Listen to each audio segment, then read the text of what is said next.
Hi guys, welcome to a new video. This is a Game Week 30 review and a Game Week 31 preview just before the deadline.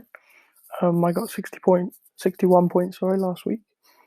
Lingard, Salah, Watkins and Dunk, as you can see on the screen, got a lot of my points. Here was my overall team. Dunk with 8, Lingard 14, Son 7, Captain Salah with 14, and then Watkins with 8. Martinez, I probably should have played him over Forster, but you've got to. I had Forster for a reason, and I didn't know West Brom were going to be so attacking. The rest of the team was a bit unfortunate, but obviously both Spurs and Man U played against each other, so I wasn't expecting a lot of points there. Moving on to recommendations for this week. Obviously, a lot of people already have Iheanacho and Cody on wildcard, but if you don't have either of them, I'd advise getting them in.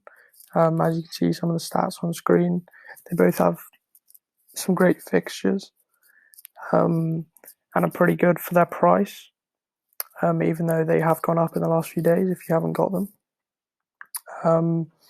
Martinez obviously got a 4-pointer versus Liverpool away last week, and last time out against Manchester City and Man United, he made 7 saves in both of the reverse fixtures, and he has them both at home this time, with West Brom and Everton in the middle. Both of those teams, they should hopefully be getting clean sheets against, unless West Brom can keep up their current form of goal scoring. So yeah, I'd definitely hold on to Martinez, especially if you got him at a good price. Then there are loads of players that people are potentially selling this week. Pedro Neto, DCL, Aubameyang, and Antonio are definitely all ruled out through injury or illness. And Cresswell is touch and go. Moyes said in his interview that he's hoping that he could play, but he could be out for 2 to 3 weeks with a hamstring injury. And then obviously KDB and Gundogan, they both got through in the UCL with Manchester City, and they're still in the FA Cup, and they've got the Carabao Cup upcoming with a blank game week in 33. I think that these two are definitely, it's time to move on these two if you haven't already.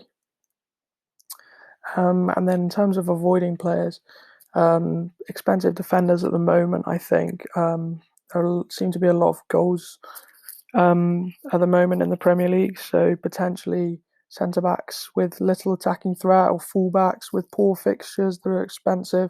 There are so many good midfielders and attackers at the moment. So if you're spending a lot of money on someone like an Azpilicueta or a Digne or even a Wan-Bissaka, I'd seriously consider swapping around your teams as best as you can without taking hits, so that you can get more value into the midfield and attack. And finally, here is how my team is going to line up this week. Kane at the captain. I didn't really consider anyone else, even though I do have Son. But I think everyone's going to go on Kane, and people who have triple captain will have Kane. Nacho obviously up top. He hauled last week. Let's hope he can do the same again. And then I've got Cody in defence. In terms of fixtures, apart from the goalkeeper, everyone seems to have great fixtures. So let's just hope for a massive green arrow. Cheers, guys.